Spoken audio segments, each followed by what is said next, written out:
Kaya guys, service tayo. Ford Explorer 2013 model, 3.5 ang engine. Problema nito guys, matigas yung steering niya. Pinalitan natin ng racking pinion or plus. Ito yun sa kanya, nakakabit. Basta iwanan na lang muna Tinanggal na. Bali, kinabit na namin yung surplus na dala namin guys. Yan. Ito. Tapos na-start na rin natin. Malambot na yung manubela nito.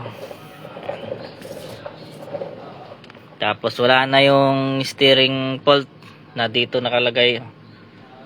Okay. Malambot na yung manubela niya.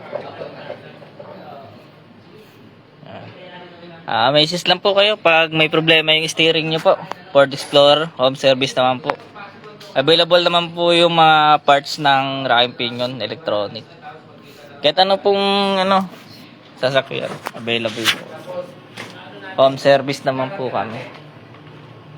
Message lang po kayo, pwede rin kayo tumawag sa number ko. Dito po yan sa may Novaliches. Home service namin, okay na guys. Problem solving na. Maraming salamat po.